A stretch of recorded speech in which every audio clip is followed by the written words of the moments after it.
안녕하세요. 윤희의 책 윤희입니다. 오늘은 지난주에 이어 한수산 작가의 바다로 간 목마 계속 함께합니다. 사랑이 부모님의 반대와 부딪혔을 때 그 당시에 젊은 사람들은 어떻게 대처하고 고민하고 또 방황했는지 지금과는 조금 다른 모습인 것 같습니다.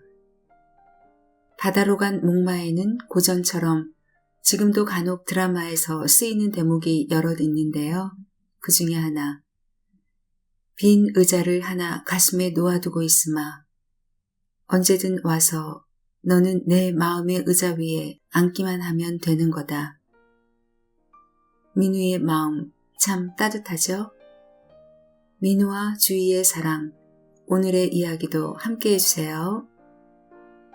오늘도 저는 여러분의 평온한 하루와 하루 끝에 깊은 잠을 소망합니다. 구독, 좋아요, 알림 설정, 그리고 선한 댓글로 응원해주세요. 바다로 간 목마 한수산 6. 민우를 찾아가는 하룻길, 그 길은 민우와 함께 가는 길이었다. 코스모스를 보았다. 여름 한낮에 폭양을 받으며 지푸르게 자라있는 코스모스. 버스가 서는 이름 모를 작은 정류장 대합실 뜰에 몇 송이 코스모스가 철 이르게 피어 있었다. 아직 제철이 아니어서인지 그 꽃송이는 작고 초라했다. 가을날 물이 져서 핀 저 꽃은 화려하기까지 한데 바람에 쓸리면 수천 마리의 나비가 날아오는 듯 했고, 언제였나 그가 말했지. 코스모스는 모시 한복을 입은 청상의 여인 같다고. 코스모스는 길가에 피어야 어울리는 꽃인가 봐. 어쩐지 저 꽃에는 동양적인 여수 같은 게 배어 있거든. 비닐하우스를 보았다. 차창으로 지나가는 비닐하우스의 흰 지붕들. 멀리 바라보이는 그것은 햇살을 받아 낯빛으로 빛나고 있었다. 비닐하우스를 보면 난 저것들이 자꾸만 닭장처럼 생각되거든. 흰 닭들이 가득가득 들어있는 것만 같아. 아저씨는 감상적인 데가 있어요. 난 풋고추나 상치 생각을 하는데. 그러니까 넌 건강한 생활인이라 그거냐? 맵기는커녕 비린내가 나는 풋고추, 쌉스름한 맛이 없어져 버린 상치, 제맛을 잃어가는 채소 이야기를 했던 그때는 서로 조금씩 가까워지던 해 가을이었다. 차를 갈아타기 위해 내렸던 정류장에서 서울로 가는 상행버스를 보았다. 서울은 무엇인가? 언젠가 남산에서였다. 도서관을 나와 비탈진 길을 걸어 내려오다가 발 아래 서울의 야경을 보며 민우가 말했었다. 서울의 밤은 창녀의 일기장 같아. 왜요? 사연이 많아서요? 가출한 여자들의 도시 같거든. 무책임뿐인. 둘은 잠시 현란한 밤빛을 보며 서 있었다. 알 수 없는 빛에 넘쳐서 살아 움직이는 밤거리. 그때 본 서울은 사리와 음모로 꿈틀거리는 도시였다. 서울. 남행차에 머리를 기대며 주인은 생각했다. 그 많은 거리에 발자국을 묻혀놓고 우리는 또 어디로 가는 건가? 내 생활의 작은 나뭇잎새에도 하일 듯이 반짝여주는 그이의 햇살. 마음의 그늘진 뒷뜰에까지 날개를 퍼득이며 내려와 앉는 그이의 말씀들. 시골 외가댁 우물가에는 은행나무 한 그루가 서 있었다. 꽃보다 아름다운 잎을 가진 은행나무. 암수에 구별이 있어서 서로 마주보아야 열매를 맺는다는 은행나무를 볼 때마다 이상스레 설레던 마음. 식물성의 사랑으로 멀리서 그리워하며 때를 기다리고 겨울을 견디지 못하고 나는 지금 어디로 가고 있는가? 내 마음은 언제나 식물성인데 오늘은 일기에 이렇게만 쓰리라. 종일 그를 생각하고 그 끝에서 그를 만나다. K시에 내렸을 땐 저녁 무렵이었다. 택시를 타고 민우의 학교로 찾아 들어갔다. 그의 학교는 시가지를 멀리 벗어나 있었다. 사투리를 쓰지 않는 민우의 하숙집 아주머니는 대뜸 약혼자께서 오셨구만 주위에 가방을 들어 마루에 올려놓았다. 병원을 갔는데 오실 때가 다 됐으니 좀 기다려요. 뒤로 돌아가면 샘이 있는데 물이 차요. 시원하게 씻고요. 그렇게 하십시오. 선생님은 제가 모셔올 테니까요.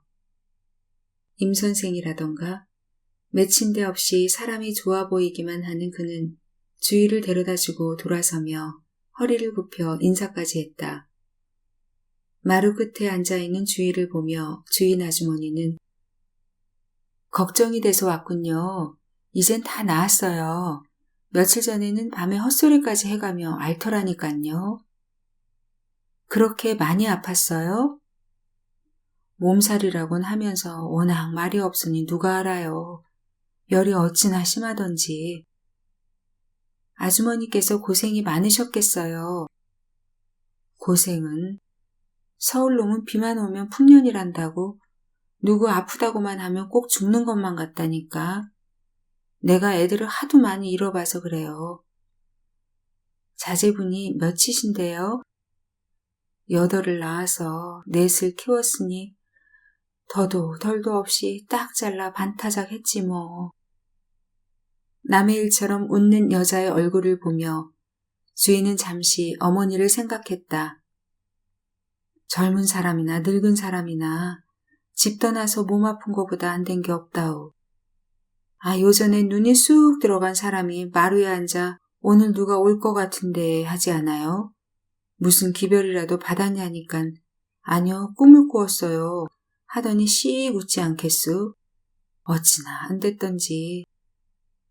가슴속으로 대숲이 바람에 쏠리듯 소리내어 다가오는 말이 있었다. 지금 민우에게는 내가 필요하다. 나도 일하는 그의 옆에 있고 싶다. 우리는 서로 무엇을 했나? 난 편지나 쓰며 무엇을 참았고 그는 병중의 몸으로 꿈을 꾸며 무엇을 기다렸단 말인가. 민우가 돌아왔을 땐 마당 앞에 해바라기에 저녁 그늘이 드리워지고 나서도 얼마가 지나서였다. 들어서는 민우를 보며 주인은 일어서 있었다. 기다리던 마음과는 딴판으로 이제까지 있어왔던 그와의 대면 중에 이렇게 쑥스런 만남이 있으랴 싶었다. 하숙집 주인 내외, 학교의 동료들, 그런 사람들에 둘러싸여서 주인은 여윈 민우의 얼굴을 보았다. 둘밖에 없었다면 주인은 눈물이 도는 얼굴로 그러나 얼레얼레 아저씨 나보고 싶어서 병났구나 하며 그의 볼을 쓸어 안았으리라. 그러나 주인은 내려서며 고개를 숙여 인사를 했다. 안녕하셨어요? 저 왔어요. 당신 왔어? 좀 일찍 오지 않고서. 와, 저 능청. 아저씨인지 뭔지 내일도 모레도 100번 1000번 더 아파라. 내가 제일 싫어하는 저 남 같은 표정 좀 봐. 그들이 돌아갈 때까지 주인은 집만가가 되는 기분이었다. 이런 미인을 그냥 놔두셨다가 어쩌시려고 빨리 결혼을 안 하십니까? 허허허. 어머, 이 양반이 그것도 유머랍시고 한마디 하나 보지? 올가을 넘기지 마십시오, 사모님. 날 보고 사모님이라니. 저 입에 저주 있을진저. 내가 몇 살인데, 내가. 글쎄 내가 중신을 서겠다니까 희죽희죽 웃기만 하더니 저런 아가씨가 있으니 그랬지 뭐예요. 민우씨 두고 봐라. 뭐 어째? 중신을 서겠다니까 희죽희죽 웃고만 있었겠다. 이런 속에서도 주인은 때로 소리 없이 화사한 웃음을 웃어가며 미래의 사모님답게 앉아 있었다. 다들 돌아가고 둘만이 남게 되었을 때 민우는 입꼬리를 올리는 낯익은 미소로 주희를 맞아주었다. 잘 왔다. 오늘하고 고단하지? 아니요. 잘못 왔나 봐요. 왜? 사모님이라는 둥, 색시라는 둥, 민우 씨는 날 보고 당신이라고요? 나 밤새도록 귀나 닦아내야 할까 봐. 그리고 참, 제가 도대체 무슨 약혼자예요? 저 아주머니가 날 장가드리겠다고 하도 설쳐대서 내가 그냥 해둔 소리야. 아저씨는 정말 선천성 구제불능성 거짓말쟁이야. 누가 알아요? 어디 진짜 숨겨놓은 약혼자가 있는지. 민우의 팔이 다가왔다. 주인은 그에게서 한 걸음 물러섰다. 우리 새로 시작해요. 뭘? 만나는 거 지금 만났다 하고 새로 하는 거예요. 자, 악수. 주희가 손을 내밀었다. 민우의 손이 건너왔다. 주희의 팔이, 어깨가, 가슴이 빨리듯 그에게로 숨어들어갔다. 민우의 품에서 바라보이는 창밖으로 푸른빛을 띤 달빛이 걸려 있었다. 학교도 휴가 중이었기에 과로 탓이었던 민우의 건강은 하루하루 나아져갔다. 빈 교실에 가서 잠깐씩 탁구를 치기도 했다. 내 생각 많이 했어요? 똑딱. 그럼 똑딱. 보고 싶었어요? 똑딱. 그럼 똑딱. 얼마만큼이요? 똑딱. 꼴도 보기 싫어질 만큼. 똑딱. 그게 얼마만큼인데? 똑딱. 이만큼이다. 따다닥. 민우의 힘찬 스매싱이었다. 그가 후려 때린 볼이 주희의 코트를 맞고 튀어오르며 피할 사이도 없이 그녀의 얼굴에 맞아버렸다. 따끔했다. 볼을 쓸며 아랫입술을 깨무는 주희를 건너다 보며 민우는 태연하게 어때? 이제 알만해? 내가 얼마나 보고 싶었는지. 난 갈 거야. 공으로 막 때리고, 씨. 그럼 난 또 아플 거다. 힘센 거 보니까 아저씨 아팠다는 것도 순 거짓말이야. 저녁 무렵에 민우와 뒷산에 올라갔다. 작은 언덕을 넘으면 멀리 바다가 안개 낀 듯이 흐려 보이고 듬성듬성한 나무들 사이를 빠져나가면 잔디와 클로바가 보료처럼 깔려 있었다. 민우의 팔을 베고 누웠다. 하늘에는 무너져 내려도 아프지 않을 듯한 구름이 피어오르고 있었다. 어쩌다 병이 났어요? 요전에 밤비를 좀 맞았어. 그날부터 오실오실 춥더니. 몸 조심하기에요. 비는 왜 맞아요? 참, 주희도 알잖니. 우리가 처음 만나던 날 내가 창경원에 데리고 갔던 아이. 아, 그 꼬마 야구 선수? 그래, 그놈이 자기 엄마랑 지나는 길에 들렀어. 밤차로 가는 걸 데려다주고 돌아오는 길에 비를 만났지 뭐야. 꼬마는 잘 있어요? 그놈이 꼴에 매일 밤 기도를 한다나?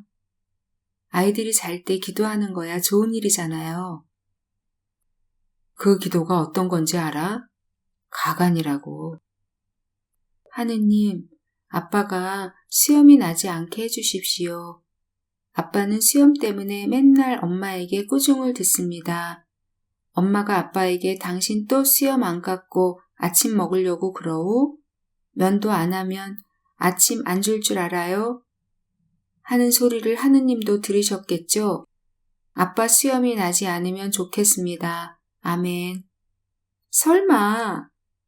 웃음을 터뜨리며 주인은 지난번에 그 민우의 조카애를 만났던 일을 생각했다. 그때 아이는 무슨 비밀이라도 들려주듯 말했었다. 우리 아빠는 있잖아요. 똥을 제일 무서워해요. 뭐? 똥? 예, 정말이에요. 수진이 알아요? 몰라. 누군데? 내 동생이걸랑요? 기집애예요. 얘는? 기집애가 뭐니? 여자지. 하여튼요. 수진이가 똥만 누면 우리 아빠가 뭐라는지 알아요? 웃음을 참으며 주인은 물었었다. 뭐라고 그러시는데? 여보, 수진이 똥 쌌어. 난 몰라. 빨랑 들어와봐. 이러거들랑요. 아빠가 똥을 제일 무서워하는 건 사실이에요. 아, 가족. 서로 만나 아이를 낳고 한평생을 경영하다가 떠나가는 이 자리. 그때 그 아이를 다시 떠올리며 주인은 웃음이 퍼지는 얼굴로 하늘을 쳐다보았다.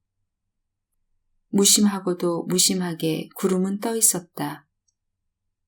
만난다는 것은 무엇인가? 함께 산다는 것은 무엇인가? 서로가 서로에게 신뢰의 열매를 키우며 때로 고통의 씨앗을 뿌리며 살다가 떠나는 이 자리. 신 것을 좋아하는 남편을 만나면 자기도 신 음식을 좋아하게 되고 걸음이 빠른 남편과 살다 보면 자기도 걸음이 빨라지기도 하는 아내들. 문득 그러한 여자의 삶이 살갗을 스치듯 다가와서 주인은 몸을 일으켰다. 그렇다.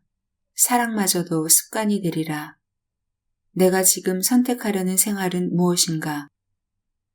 그것이 저 무서운 습관의 껍질 속으로 들어가는 한 걸음 한 걸음은 아닐까? 사흘째 되던 날 주인은 친구에게 전화를 했다. 민우에게 오면서 어머니한테는 친구네 집에 놀러 간다고 속였던 바로 그 친구에게서였다. 너 거기 어디니? 집이야? 니네 집이냐고. 아니? 야 이거사, 너 우리 집에 온다고 하고 어딜 내뺄 거면 나한테 알려줘야 하잖아. 난 그런 것도 모르고 니네 집에 놀러 갔었단 말이야. 내 꼴이 뭐가 된 줄 아니? 너 남자랑 같이 있지? 내가 미쳤니? 전화를 하는 주희 얼굴이 차츰차츰 굳어지는 모습을 지켜보던 민우가 수화기를 내려놓고 돌아서는 그녀에게 물어봤다. 왜? 집에서 들통이 났어? 주희가 고개를 끄덕이자 민우는 껄껄 웃었다. 잘 됐어, 차라리.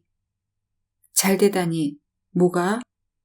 이 사람은 왜 이렇게 악한같이 웃고만 있을까?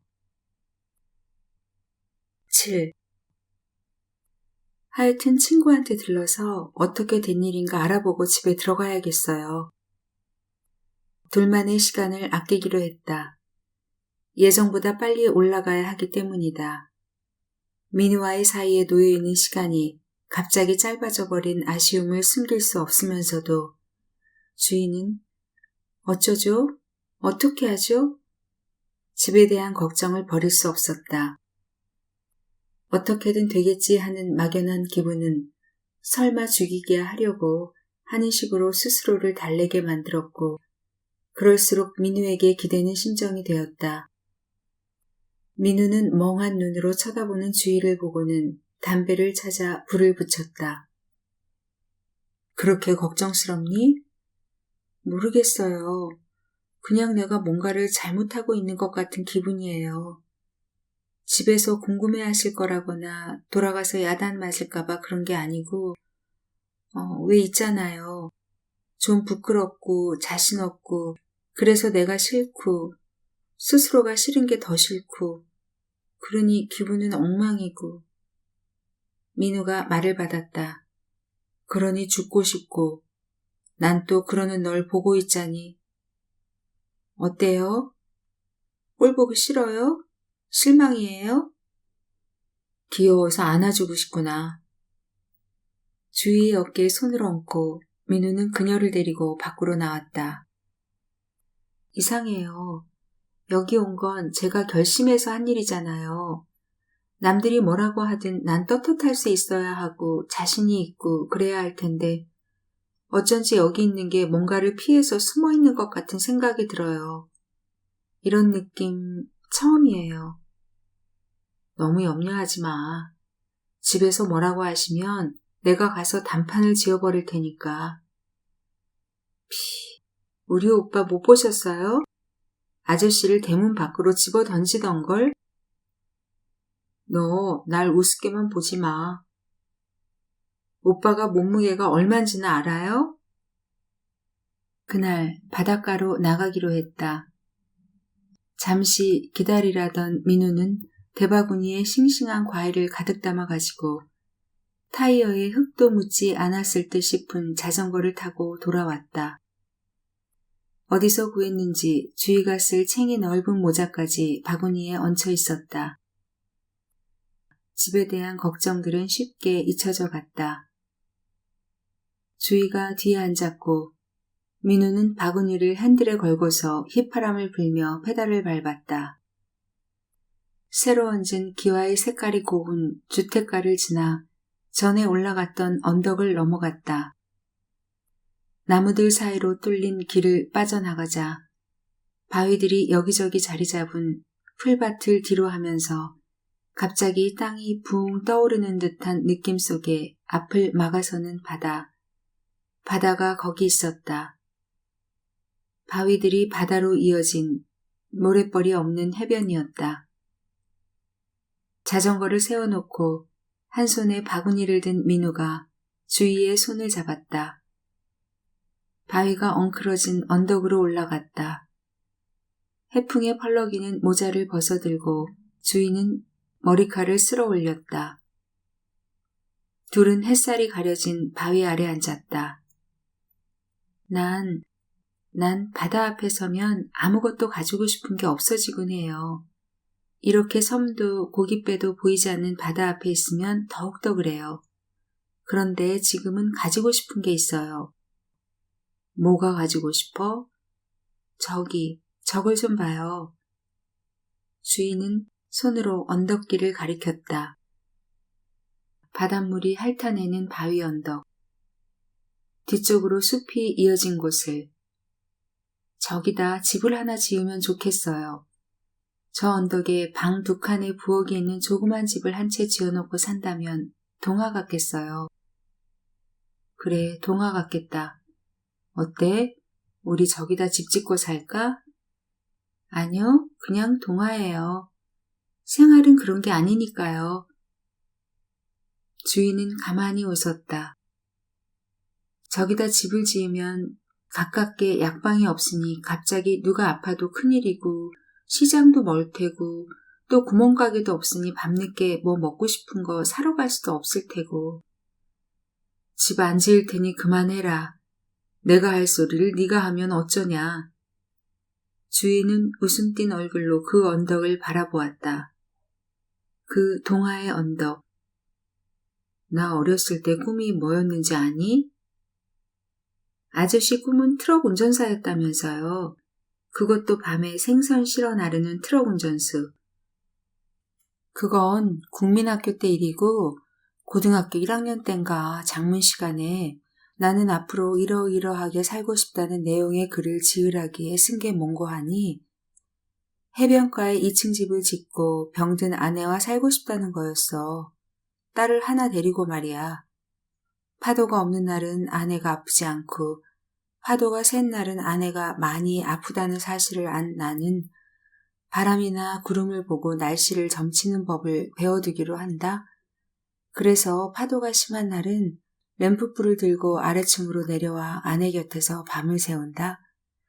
낮에는 해변에서 돌을 주워 딸애에게 산수 공부를 시키기도 한다. 뭐 대강 그런 따위 얘기를 써서 냈더니 하루는 그 선생이 날 불러서는 혹시 어머니께서 무슨 개 같은 거 많이 하시지 않냐는 거야. 아니라고.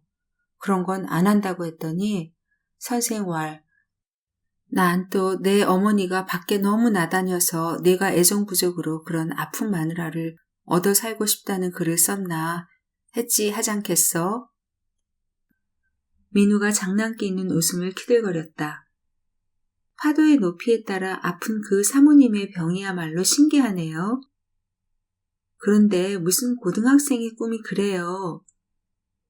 뭘, 그때 웬 놈은 일주일에 한 번씩 마누라 데리고 나가서 외식시키겠다는 얘기를 쓴 놈도 있었는데 그래서 그놈 별명이 외식이 됐다고. 일주일에 한 번씩 때려주겠다지 않은 게 다행이군요. 그 후 난 바다만 보면 어머니가 개꾼이 아니냐던 그 선생 생각이 나서 웃곤 해. 난 여고 때 바다를 보며 이 다음에 사랑을 할 때 실연을 당하면 바다로 가리라 생각했어요. 빠져 죽으려고? 그게 아니란 말이에요. 바다 앞에 서면 눈물 같은 것도 없어지고 까짓거 남자 같은 거 하는 담담한 마음으로 더 풋풋하게 살고 싶을 거라 생각됐거든요. 너 야했구나. 조그만 여고생이 다음에 연애하다 실패하면 그걸 치료할 방법까지 궁리를 하다니. 하여튼. 갑자기 소나기가 지나간 것은 오후 늦게였다. 하늘은 푸른 채로 있으면서 소나기가 쏟아져 내렸다. 햇빛 속으로 떨어지는 빛발을 받으며 주위를 태운 민우는 페달을 밟았지만 고르지 못한 길에다 급한 마음까지 합쳐져 자전거는 기우뚱거리기만 했다. 한 팔로 민우의 허리를 아는 주인은 소리내어 웃으며 얼굴을 들어 쏟아지는 비를 받았다. 둘이 다 흠뻑 젖어버렸다. 풀밭 위에 자전거를 세우며 민우가 내렸다. 하늘이, 나무들이, 바위가 우윳빛 유리를 통해서 보듯 흐려 보이는 풀밭을 주인은 달려갔다. 가쁜 숨을 몰아쉬며 풀밭 위에 쓰러진 주인은 얼굴을 간지럽히는 빛발을 피하지 않으며 눈을 감았다. 그녀의 얼굴로 내리는 비를 받으며 민우의 얼굴이 다가왔다. 그의 젖은 입술이 내려왔다. 빗물을 머금은 클로버 꽃이 그녀의 귓불을 간지르고 있었다. 돌아오는 길에 무지개를 보았다. 집을 짓고 싶다던 그 언덕에 무지개의 한쪽이 걸려 있었다. 안타깝도록 아름다운 그 7색깔의 구름다리. 축복인 듯 느껴지는 주인은 볼을 감싸고 서서 오래오래 무지개가 사라질 때까지 눈을 떼지 못했다. 마지막 날 밤, 민우는 와이셔츠에 넥타이를 맨 단정한 차림으로 주희를 시내로 데리고 나와 저녁을 먹었다. 주희는 테이블 위에 시선을 떨구며 저 술 먹고 싶어요. 그건 안 돼. 쳐드는 주희의 눈이 물기를 띠고 반짝 빛나는 것을 민우는 보았다. 주문을 하고 나서 잠시 둘 다 말이 없었다.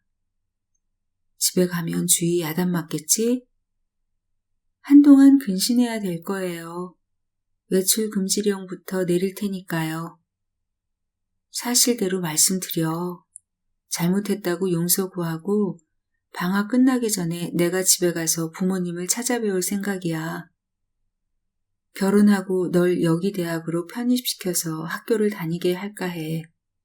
너만 좋다면 축복을 받지는 못하더라도 집에서 반대하는 결혼을 내게 강요하고 싶진 않아서 그래서 기다려왔던 거야. 그러나 이젠 집에서 반대하더라도 너만 응해준다면 밀고 나갈 생각이다. 돌아가면 그런 마음의 준비와 결정을 하고 있었으면 해. 눈을 내리깐 채 주인은 다만 고개를 끄덕였다. 그렇게 된다 해도 후회하지 않지? 제가 후회하지 않도록 아저씨가 만들어주시면 돼요. 그 결정이 옳았다고 훗날 그분들이 생각하시도록 우리가 노력해야 되고요. 다음 날 아침 차 시간에 늦겠다고 재촉하는 민우의 목소리를 문 밖으로 들으며 주인은 민우의 책상 바른편 벽에 편지를 꽂고 있었다. 어젯밤 민우 몰래 썼던 것이었다. 저예요. 주희예요. 저는 이렇게 여기 있어요. 저는 가지 않았어요. 제 모든 것을 여기 두고 몸만을 잠시 비우는 거예요. 주인은 몸을 감출 줄 아는 마술을 가졌거니 생각하세요. 여기 오기를 잘했다고 생각해요. 오던 날 본 아저씨의 파리했던 얼굴도 이제 다 나아지셨기에 기쁜 저의 마음을 아시겠어요? 매일 아침 약속했어요. 두 손을 오므려 퍼담고 싶도록 차고 싱그러운 이곳의 아침 햇살에게 말했어요. 가을이면 내 곁으로 오겠다고 때로 생각해요. 이렇게 기다리고 헤어지는 아픔이 있기에 저는 살아있는 것처럼 느껴지고 누군가를 가슴에 품고 있다는 설레임도 있는 것이 아닌가 하고 말이에요. 터미널에서 고개만 숙이고 있는 주희의 기분을 고쳐주려고 민우는 주희 옆자리에 남자가 앉았으면 좋겠는데 그런 소리 하는 거 싫어요. 아무래도 내가 좀 바래다 줘야 할까 보다. 제가 뭐 아이인 줄 아세요? 가서 무슨 일 있으면 전화하겠어요. 아무 연락 없으면 잘 있거니 생각하세요. 너무 야단 많이 맞거든 나한테로 도망와 버려라. 그랬다가 나중에 아저씨가 날 구박하면 집에도 못 가고 어쩌려고요. 차는 떠났다. 시가지를 벗어날 때까지 주인은 눈을 감고 있었다. 그의 얼굴을 보면 울어버릴 것 같아서였다. 눈을 떴을 때 아침 햇살을 받으며 달리고 있는 차 안에서 자기 혼자뿐인 것처럼 주인은 무서운 외로움을 느꼈다. 그냥 집으로 들어가기로 했다. 미리 집안의 동정을 살펴 마음의 준비를 하고 들어가겠다는 것이 자신의 사랑에 대한 모욕처럼 생각되었다. 그것은 어쩌면 민우와의 며칠이 마음에 심어준 용기 때문이었는지도 모른다. 민우와의 며칠이 마음에 심어준 용기 때문이었는지도 모른다. 8. 주희가 떠난 지 닷새가 되던 날, 민우는 그녀가 보낸 편지를 받았다. 새까맣게 여물어가는 해바라기 씨가 노을한 꽃잎에 쌓여 더욱 불타듯 느껴지는 하오였다. 학교 운동장에는 햇볕이 알을 반짝이며 떨어져 내리고 있었다. 키가 넘게 자란 해바라기들 옆에 놓여진 통나무 벤치에 앉아 민우는 주희의 이야기를 들었다. 그러나 그것은 주희가 집에 들어가기 직전 다방에 앉아 쓴 편지였다. 믿을 만한 소식통에 의하면 주희는 집에 잘 들어왔고 별일 없었다고 합니다. 그러므로 민우 씨는 걱정하지 않으셔도 된다고 합니다. 거짓말이라고요? 제가 이렇게 편지를 쓰고 있는데요. 한 주일을 비워둔 그 사이 집에는 훌쩍 자라버린 코스모스가 어느 사이에 꽃을 피우고 있었어요. 당신이 계시는 그곳에도 잊혀진 음악의 여배우처럼 피어있던 그 꽃은 차를 타고 오는 길가에도 흩뿌려져 있었는데 집에 와서 또 만나는 거예요. 우리들은 멀리 있어도 그 사이로 한 줄기 꽃길이 열려 있음은 얼마나 마음 뿌듯한 축복인가요? 매일 밤 거기에서 얼마나 많은 달빛을 보았던지 제 온몸이 달빛에 표백된 것 같아요. 그 해변에서 포도를 깨물며 바다를 바라볼 때는 바다의 빛깔을 먹고 있는 듯 싶었어요. 불구의 아이들에 대한 아저씨의 헌신을 눈으로 볼 수 있었던 것은 또 얼마나 큰 보람이었는지요. 생각해보면 다 즐겁기만 한 하루하루였어요. 그 끝에 슬픔 하나가 이슬처럼 맺혔었지요. 떠나기 전날 아저씨께서 제게 저녁을 사주실 때 제가 얼마나 울음을 참았는지 모르실 거예요. 식당에 앉아서 아저씨의 흰 와이셔츠만 바라보아도 눈물이 나올 것 같았으니까요. 가슴으론 쏴하고 바람이 지나가고 콕콕 찌르듯이 아프던 마음. 치르고 또 치루어내도 왜 헤어지는 일만은 습관이 되지 않나 모르겠어요. 영원이라는 말, 감히 써보지 못한 그 말을 생각합니다. 함께 가졌던 그 모든 즐거움들, 아름답던 하나하나는 그래요, 영원할 거예요. 너무도 소중해서 저는 손길이 닿지 않는 마음의 강 언덕 저편에 놓고 이따금씩 바라보기만 하려고 합니다. 둘러보면 모두가 남들입니다. 그러나 제 마음속에 언제나 낮은 목소리로 계시는 아저씨, 당신이 계시기에 가만히 고개 숙이며 살고 있으렵니다. 편지를 접어 주머니에 넣으며 민우는 벤치에서 일어선다. 먼 하늘을 쳐다본다.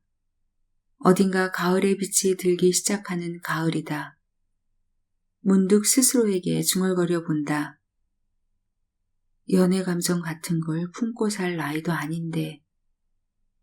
주위를 떠나보내고 난 며칠 자신도 주체하기 힘든 공허가 손에 잡히곤 했었다. 등 뒤에서 주위가 눈을 가리며 달려들 것 같았다. 문 밖 어딘가에 그녀가 가방을 든 채 서 있을 것 같기도 했다. 쉬는 시간에 학교 운동장을 내다보고 있노라면 교문 쪽으로 자꾸 눈이 가는 마음. 그래서 되돌려지는 눈길은 그늘질 수밖에 없었고 잊은 물건을 찾듯이 담배를 찾아 불을 당기곤 했었다. 전에는 그랬다. 멀리 있는 주위, 그저 잘 있겠거니 생각하며 바쁜 하루를 보내려고 애썼다. 늦은 귀갓길에 문득 그녀가 떠오를 때면 보고 싶다는 그 단순한 말이 갈증처럼 목을 타고 올라오기도 했다. 그때마다 곧 만나게 되겠지. 곧 언젠가. 마음속으로 중얼거린 민우였다. 아침에 일어나 수염을 깎다가 주위가 준 목마에 눈길이 머물면 면도기를 든 손을 멈추고 한참씩 멍하니 서 있곤 한 민우였다. 그러던 어느 날 밤에 시내를 나갔다가 학군단 옷을 입은 이곳 대학생들을 보았다. 그때 민우는 왜 이런 생각을 아직 못했을까 싶었다. 주희를 이곳 대학으로 편입을 시키자. 그리고 결혼을 하자. 그 결심으로 기다려온 가을 학기였고 떠나는 주희에게 그런 자기 의사를 말하지 않았던가. 그랬던 자기였는데 주희를 보내고 난 며칠 동안 그녀가 자기 생활에 층층에 얼마나 깊이 배어 있었나 새롭게 깨닫는 기분이었다. 내가 이 나이에 외로움을 느끼다니. 나라는 놈, 혼자서도 참 잘 살 것 같았는데. 민우는 교실로 걸어가며 생각했다. 전화를 하고 며칠 안에 찾아간다고 하자. 그의 어깨에 여름날 늦은 햇빛이 얹혀 있었다. 그날 민우는 전화를 하지 않았다. 대신 학교가 끝나자 시내로 나왔다. 마음에 날개가 붙어서 자꾸 날아오르려는 듯한 허전함 때문이었다. 전화를 해서 주희와 통화를 한다 해도 그런 기분이 가셔질 것 같지가 않았던 것이다. 학교 동료와 당구를 쳤다. 술래기 바둑도 두었다. 그러나 자기가 졌으니 술을 굳이 사겠다는 글을 떠밀듯 돌려보내고 혼자 밤거리를 거닐었다. 그 걸음으로 술집 서너 군데를 거치면서 이술 저술을 섞어 마셨다. 공복 이어선가 머릿속은 맑으면서도 치기가 빨리 왔다. 집을 향해 천천히 걸었다. 하숙으로 돌아왔을 땐 11시가 가까워 있었다. 집 앞에서 만난 학교 숙직 선생은 기다리고 있었다는 듯이 학교로 좀 가시죠. 시외 전화가 왔었습니다. 밤중에 전화라니 어디서 왔는데요?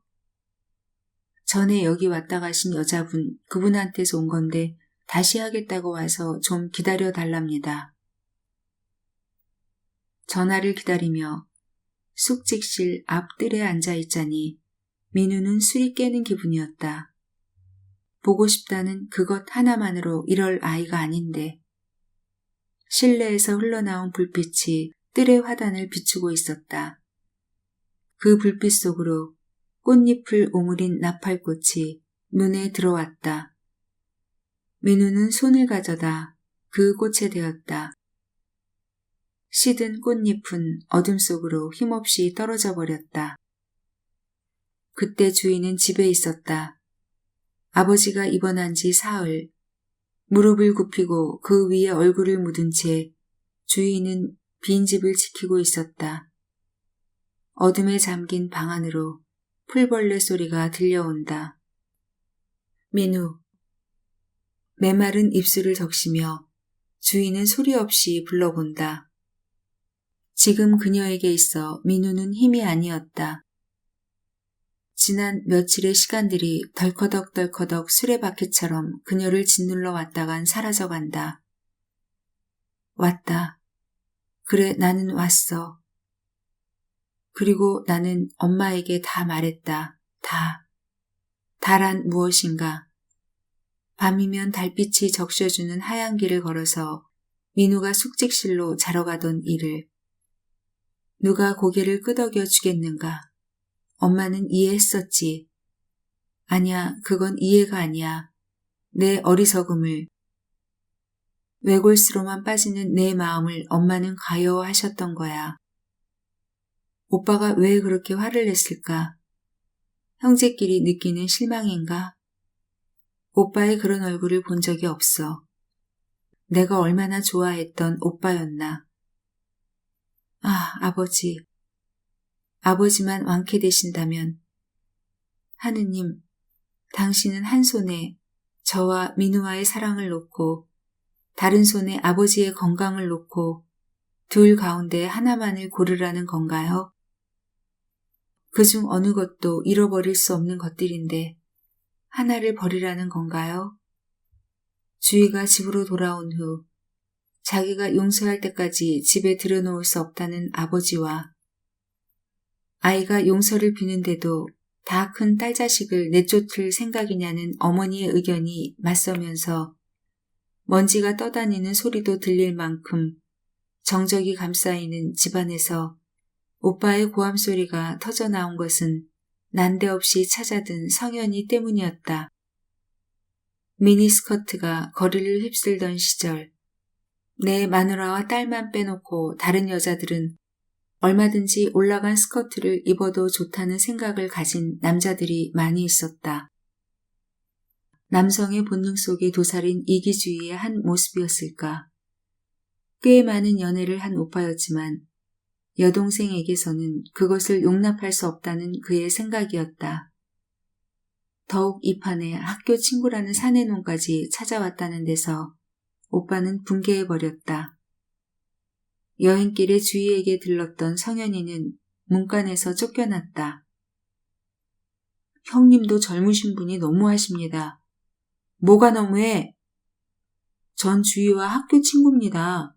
방학 중에 어떻게 지내나 해서 들렸는데 이렇게까지 보수적일 필요는 없지 않습니까? 보수적? 야, 긴 말하고 싶지 않으니까 가. 주인 잘 있어. 네가 찾아와 문 안 들일 것까지 없으니까 가란 말이다.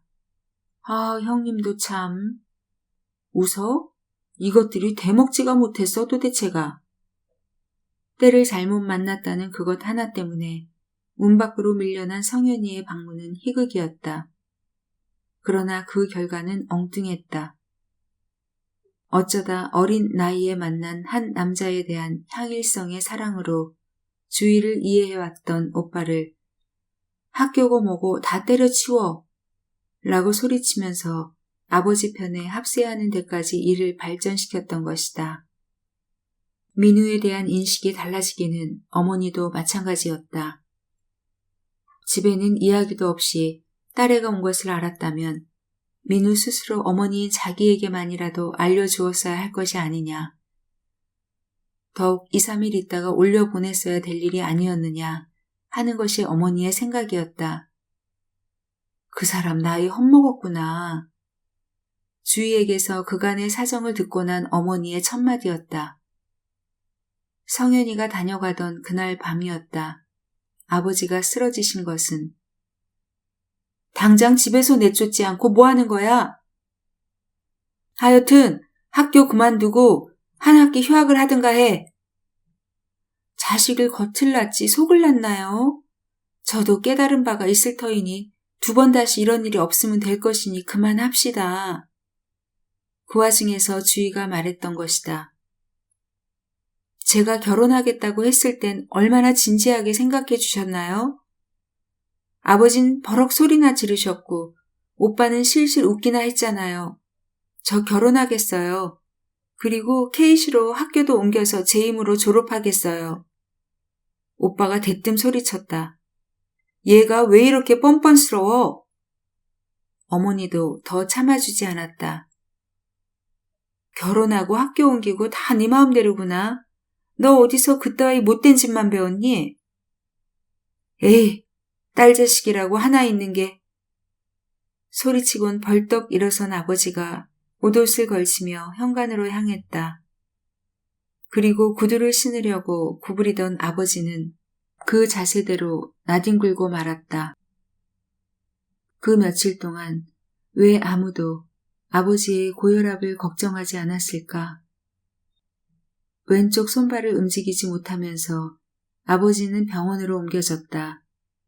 그리고 사흘, 아버지의 병세에는 아무런 차도가 없었다. 전화 왔습니다.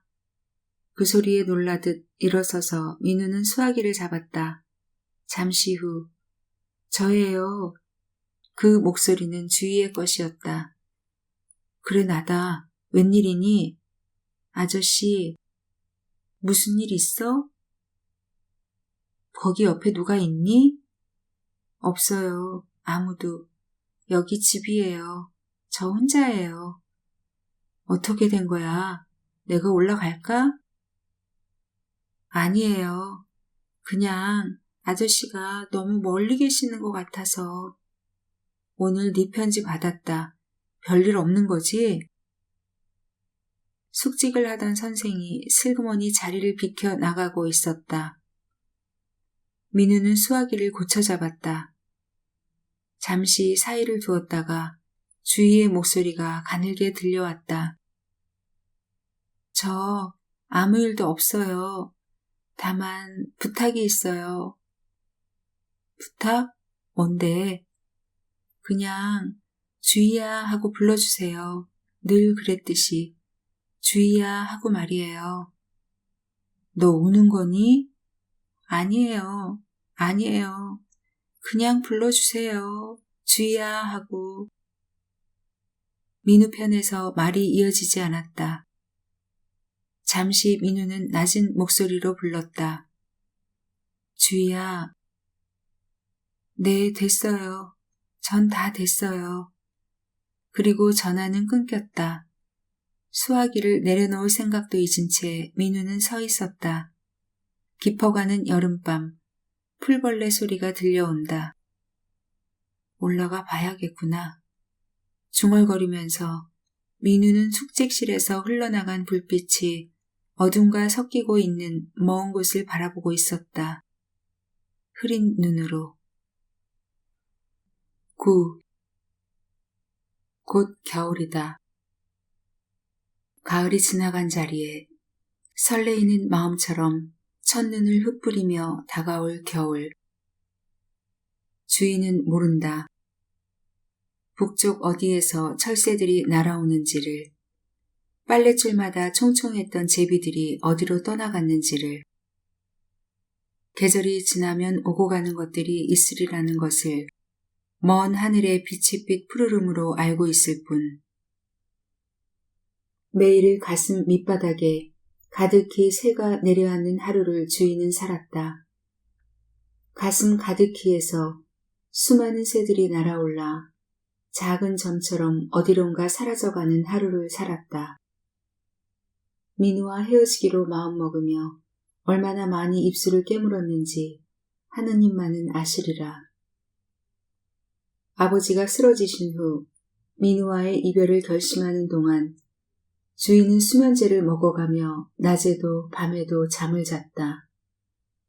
그러기를 얼마 떨쳐버릴 듯 털고 일어선 날 아침 오빠에게 부탁해서 학교에 휴학원을 냈다. 그리고 그날부터 아버지의 병실에서 살다시피 하며 간호에 힘을 쏟았다. 2번씩 민우가 찾아올라 왔었지만 주인은 그를 만나지 않았다. 대신 어머니가 만났을 뿐이었다. 일이 이렇게까지 된 마당에 와서 나도 할 말이 없네. 주희 생각도 그러니 자네도 마음 굳게 먹고 잊어야지 어쩌겠나. 주희 대신 나온 그녀 어머니와 민우는 모래를 씹듯 마주 앉아 있었다. 제 탓입니다. 용기가 없었던. 용기라니? 제가 결혼을 강행하려 했다면 이렇게까지는 안 되었을걸.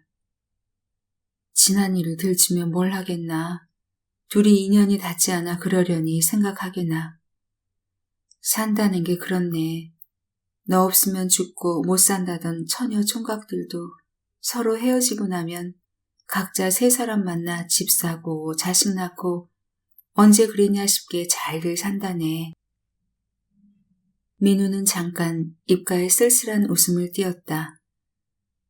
주희가 그렇게도 좋아했던 허무한, 어딘가 무너져 내리는 것 같은 그런 웃음이었다. 어느 부모나 자식이 좋게 되길 바라는 건데 젊으나 젊은 것들이 자기들 좋다는 대로 못해주는 부모 마음도 생각해줘야지. 또 내 아이들한텐들 이 일이 오죽이나 가슴에 못이 박히겠나. 하여튼 주의를 좀 봐야겠습니다. 이 사람아, 만나면 뭐하나. 어차피 뗄 정이라면 빠를수록 좋지. 헤어지라는 어머님 말씀도 그렇고 헤어지겠다는 주의 의견도 그렇습니다. 전 승복을 못하겠습니다. 기다리겠습니다. 무슨 얘기를 해도 좋으니 만나야겠다더라고 좀 전해주십시오, 주희한테. 그 말을 전해드리며 주희는 생각했다. 무엇보다도 길이 없지 않은가. 헤어지는 길밖에 다른 방법이 없지 않은가. 가슴속에서 툭 하고 열매가 떨어지는 소리를 듣습니다. 꽃은 소리 없이 핍니다. 어느 때가 오면 꽃은 소리 없이 집니다. 어느 때가 가면 자연의 뜻에 제 자신의 사랑을 순종시키기로 하자 저녁 어스름 같은 평화가, 불안한 안식이 저를 찾아오기 시작합니다. 축제가 끝난 뒤 집으로 돌아가는 여자처럼 저는 있습니다. 다 아름다웠다고, 다 소중했다고 생각합니다. 아저씨와 저는 이제 과거형이 되어야 합니다. 한 번만 더 아저씨를 만나야 한다고 생각합니다. 그러나 지금에 와서 저는 더 지혜로워야 하고 더 평범해야 한다는 생각이 저를 맞곤 합니다. 우리가 헤어진 후에 올 저 캄캄한 시간들이 큰 동굴처럼 입을 벌리고 저를 두렵게도 합니다. 그 두려움 속에서도 헤어지면 둘 중에 누가 더 깊고 오래 지워지지 않을 상처를 받을까를 헤아려보는 저는 구제받지 못할 천박한 여자인가 봅니다. 그러면서도 또 나보다 아저씨가 덜 상처받으리라는 생각에 억울해합니다. 누가 무엇라 해도 아저씨는 제 사람이었던 분, 저의 전부였던 사랑이었는데 감사했어요. 함께 있을 땐 투정도 부리고 귀찮게도 하고 속상하기도 했지만 이제 떠나며 알 것 같아요. 당신이 얼마나 고마운 나를, 감사한 나를. 보내지 못할 편지들을 쓰며 주희는 가을을 아버지의 병실에서 보냈다. 그리고 지나가는 가을과 나란히 아버지의 병세도 차차 나아져 갔다. 마지막 만남이라고 주희가 마음속에 다짐하면서 민우를 만나던 날은 아주 늦은 가을, 밤은 오히려 겨울이었다. 주희는 코트의 깃으로 볼을 감싸며 아무도 없는 빈 공원 벤치에 허리를 굽히고 앉아 있었다. 벤치 저쪽 끝에 앉은 민우의 목소리가 건너왔다. 춥지? 네, 추워요. 주희는 문득 처음 만나던 해 겨울을 떠올렸다. 그때도 추운 밤에 공원 벤치에 앉아 있었다. 왜, 무엇 때문이었는지 생각이 나지 않는다. 그때 추워요 라고 말하는 주희에게 민우는 코트를 벗어 그녀에게 씌워주려고 했었다. 그때 주희는 싫어요. 혼자만 따뜻한 건 하고 말했었다. 문득 옛 생각이 가슴이 저려서 주희는 말해버린다. 우리가 처음 만나던 날 겨울 같아요.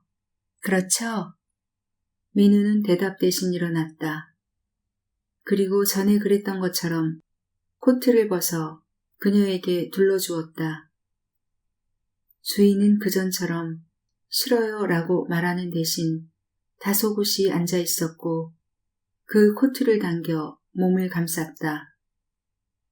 민우가 다시 벤치에 앉으며 이걸로 6번째 똑같은 말을 하는 거다.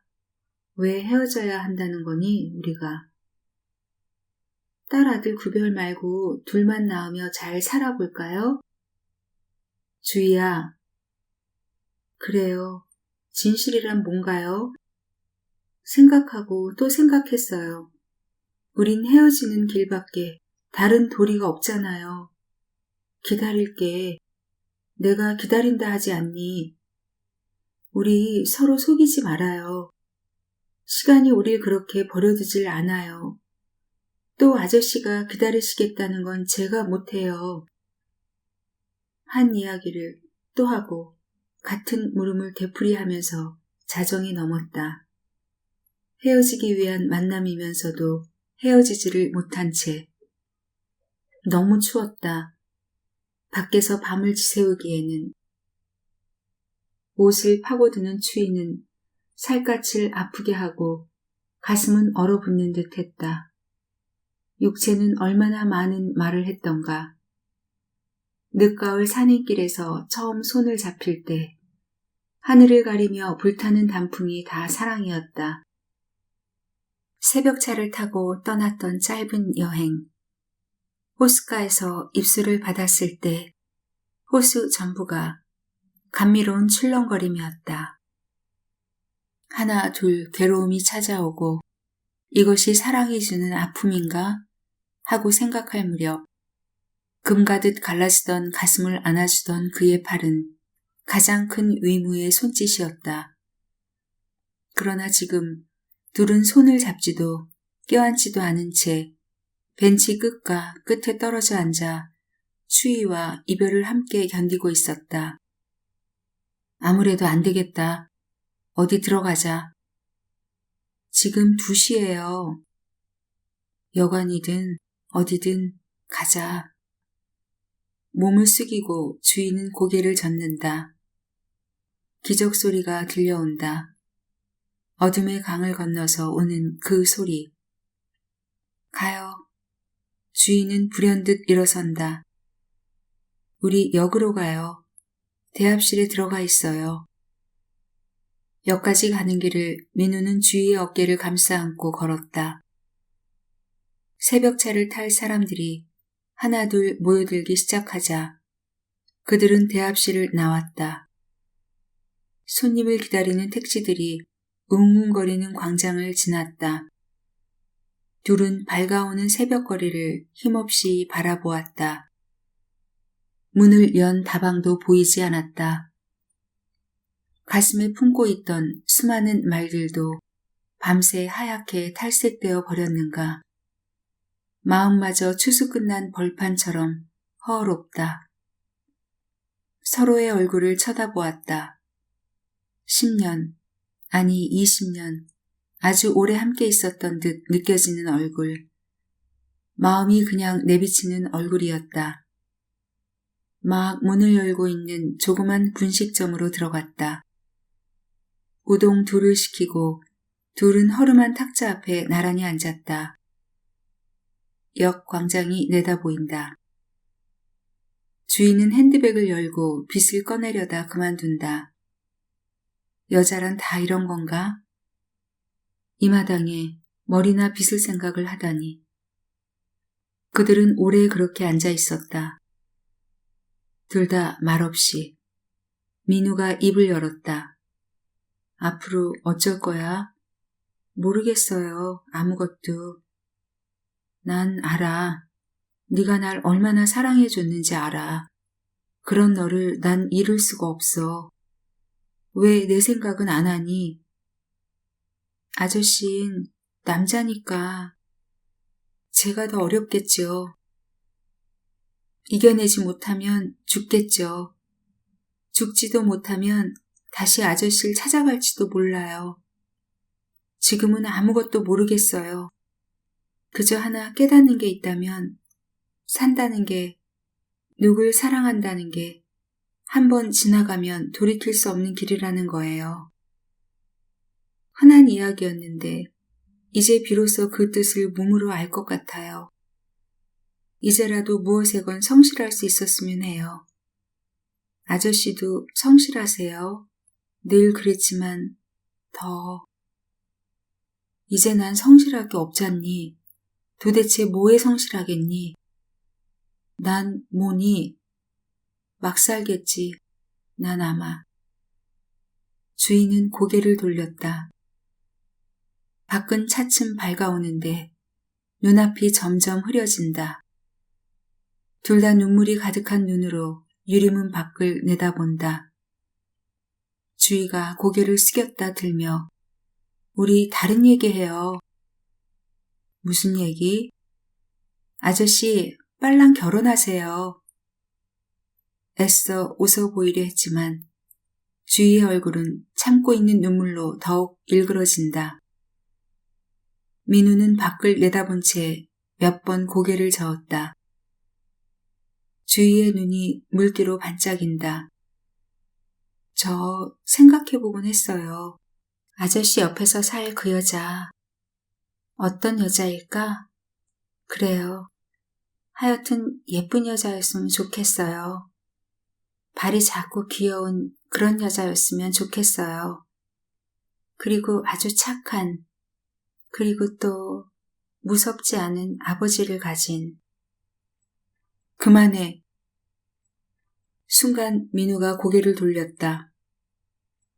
어금니에 힘을 주면서 자갈이 구르는 듯한 목소리로 그가 말했다. 난 헤어지지 않아. 설움이 목을 타고 치밀어 올랐다. 주인은 고개를 꺾으며 눈을 감았다. 우동이 나왔다. 피어오르는 더운 김이 따스해 보였다.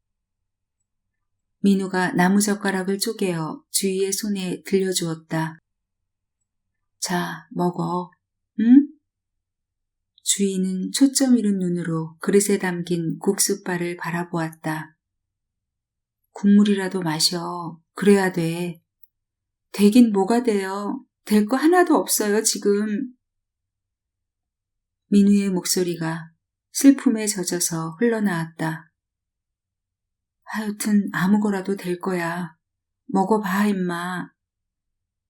새벽의 역. 김이 피어오르는 우동 국물.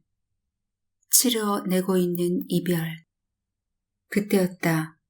주희가 고개를 저으며 안 돼요, 안 되겠어요. 눈물을 덜렁덜렁 떨어뜨리며 민우의 손을 잡으며 그의 품으로 얼굴을 묻은 것은 10. 이제 저 강물도 얼겠지. 아직은 강 기슭으로만 얼음이 깔려있을 뿐 중심부에는 물이 흐르고 있는 겨울강을 바라보며 주인은 제 방 잔디에 앉아 있었다. 곧 저 강의 한가운데도 얼어버리리라. 그때 얼어붙은 내 가슴에도 마음의 흰 모래알을 씻으며 강물은 흐르고 있을까? 민우, 그렇게 중얼거려 본다. 물 위로 그의 얼굴이 떠오른다. 그의 얼굴이 떠오르는 강물은 흘러가고 있는데 강물에 뜬 그의 얼굴은 흘러가지 않고 그냥 있다. 우리는 헤어졌나? 주인은 또 그렇게 생각해 본다. 헤어졌나? 그랬나 보다. 그는 내 곁에 없고 편지도 없고 전화도 없다. 아, 아니지. 나였지. 내가 그를 옆에 없도록 했고 편지도 못하게 했고 전화도 걸지 말라고 했었지. 세상의 모든 유행가가 나를 위해 지어놓은 것처럼 느껴지는 이 순간들. 사랑이 이다지도 가슴 아픈 것이라면은 2번 다시 사랑만은 하지 말 것을.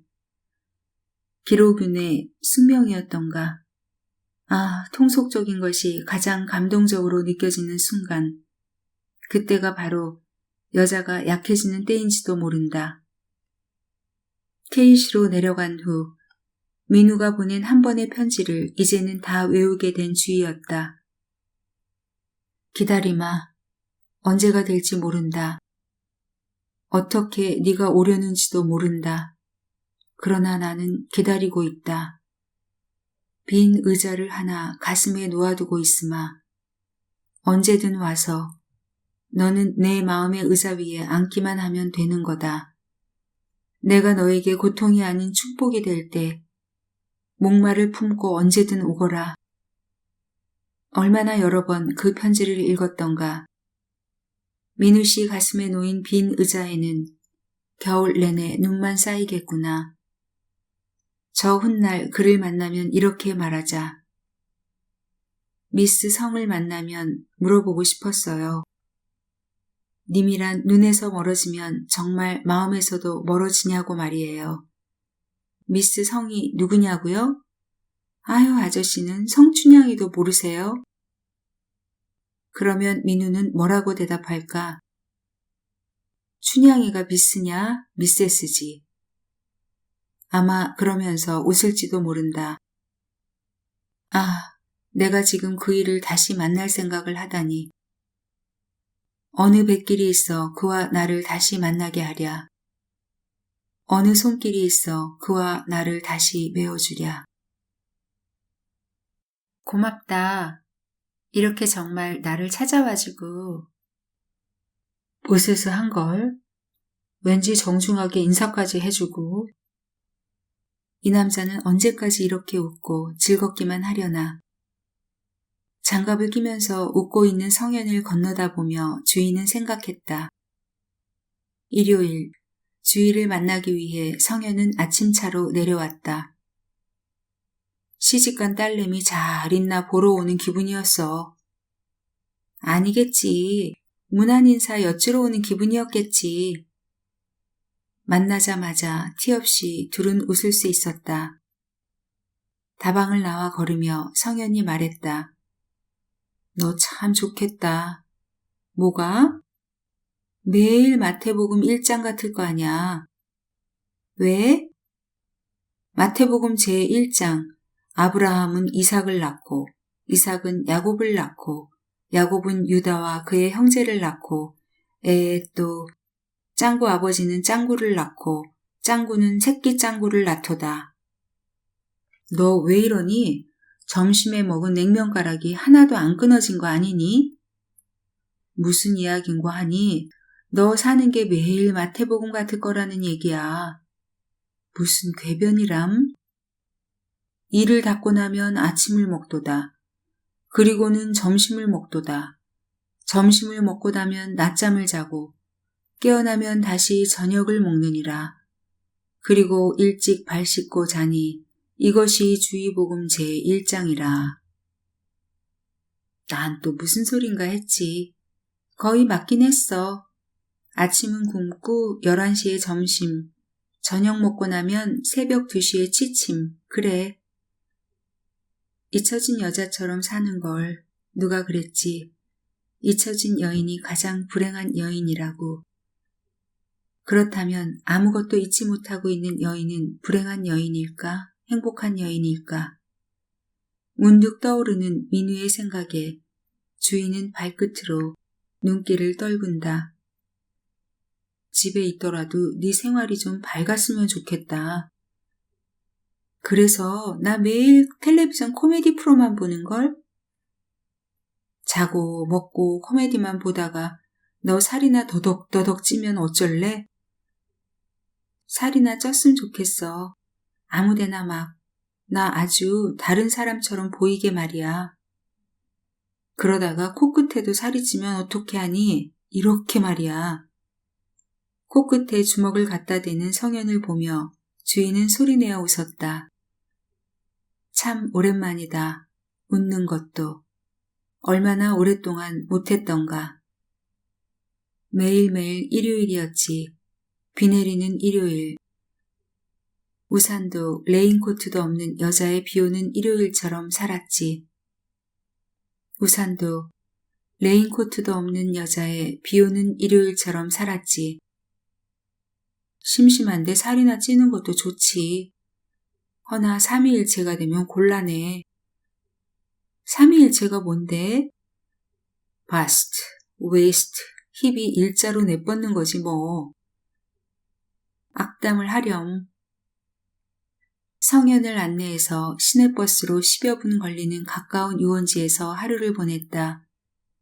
겨울이라 사람이 없는 유원지는 한결같이 쓸쓸했지만 빈 그네도 놀이터도 전부가 둘의 것이어서 좋았다. 저녁 무렵 올라가기 위해 버스를 타러 가며 성현이 말했다. 우린 친구였지? 앞으로도 그렇겠지. 그럴까? 어쨌든 네가 없다 생각하니까 학교가 온통 텅 비어 보이더라. 내 마음 설레게 하지 마.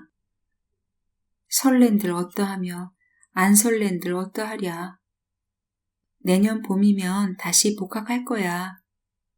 학교 오지 말았으면 좋겠다. 왜? 너랑 친구하기 싫으니까. 주희가 성현을 마주보며 너 누구랑 연애 시작했구나? 축하해 그렇담. 차에 오르기 전 터미널에서 둘은 악수했다. 손을 놓으며 성현이 말했다. 사람의 손가락이 왜 5개인지 알아? 글쎄, 장갑의 손가락이 5개이기 때문일까? 틀렸어. 개도 원숭이도 다 손가락이 5개니까 그런 거야. 사람이란 때로 환경에 따라 자신을 뜯어 고칠 수도 있다는 걸 잊지 마. 주인은 가만히 웃었다. 그러니까 인간이란 담는 그릇에 따라 모양이 변할 수 있는 액체란 뜻이야?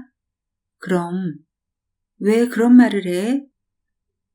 너 오늘 보니까 그동안 많이 마른 것 같아서 하는 얘기야.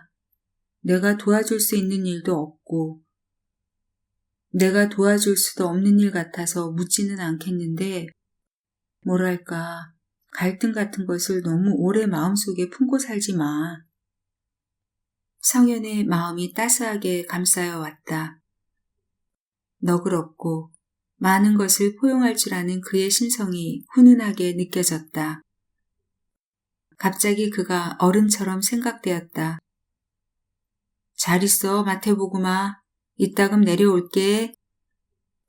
훌쩍 차에 오르며 성현은 손을 흔들어 보였다.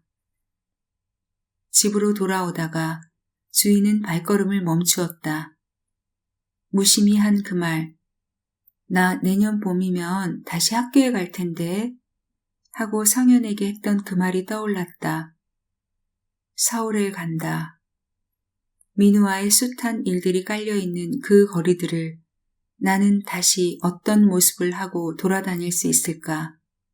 버스를 타다가 그와 함께 탄 적이 있는 노선일 때, 다방을 들어가다가 그와 함께 앉았던 다방일 때, 영화를 보러 가다가 그의 팔에 안겨 있었던 영화관일 때, 내 앞에 벽처럼 다가설 그의 모습들, 그때 내가 어떻게 한 발자국인들 떼어놓을 수 있으랴.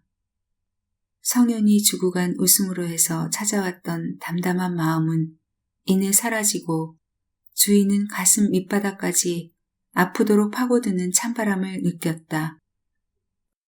성현의 편지를 받은 것은 그로부터 며칠이 지나서였다. 우리들은 동화를 잃어버린 세대인지도 모른다. 그래서 우리들은 20살이 넘도록 번역판 동화를 읽고 동화 같은 사랑을 그리워하는지도 모른다. 사랑. 생각해보면 사랑은 처음부터 투쟁이 아닌가 한다. 단 하나인 너, 너에게는 나만을, 나에게는 너만을, 이러한 약속부터가 투쟁 없이 어떻게 지속되고 성취되겠니? 왜 이런 이야기를 하냐고 묻겠지. 돌아오는 버스에서 생각했어. 너와 나는 아직 아무것도 투쟁하지 않았다는 사실을, 독점하려고도 하지 않았다는 사실을. 그 이유는 늘 우리가 어리다는 데 있었어. 언제 우리는 나이를 먹게 될 것인가? 언제 나는 너를 소유하고 싶어질 것인가? 우리는 끝내 그렇게 되지는 않을 것 같다. 왜냐고? 나는 누구를 잘 용서하지 못하는 남자고 너는 누구든 아주 잘 용서하는 여자인 것 같기 때문이다. 앞으로 얼마간을 더 우리는 우정이라는 이름으로 만날 수 있겠지. 다만 그런 관계가 무엇인가를 숨기는 일이 되지 않기를 바랄 뿐이다. 네가 가까이 없음으로 해서 비로소 너를 느낀다. 성현의 편지는 이렇게 끝을 맺었다. 한 남자를 사랑함으로 해서 두 개의 기쁨을 가졌다고 하자. 그리고 그 기쁨으로 하여 세 개의 고통을 치루어야 했다고 하자. 그래도 여자는 그 쓴 잔을 마신다. 그 괴로움마저도 사랑이기 때문이다.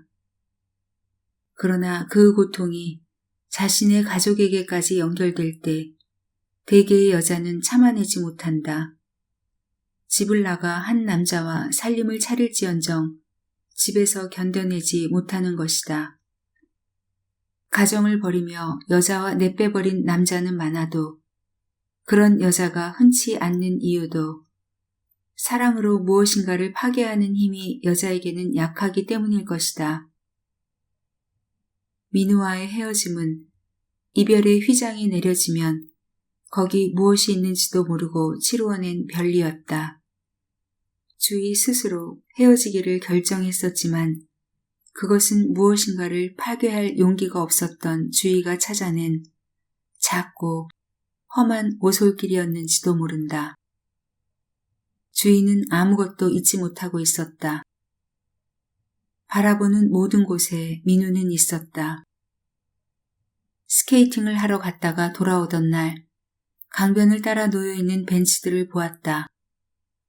잎 떨어진 수양버드 나무 밑으로 조금씩 칠이 벗겨진 벤치는 하얗게 강바람을 맞으며 놓여 있었다. 거기에도 민우는 있었다. 지금 눈물이 고이는 것은 추억 때문이 아니야. 겨울바람이 메워서야. 잿빛 하늘에는 이름 모를 새가 날고 있었다. 새들은 하늘 높이 날아올라 이내 작은 점처럼 어디론가 사라져갔다. 성현이 스케이트를 메고 주희를 찾아 내려온 것은 다음 날이었다.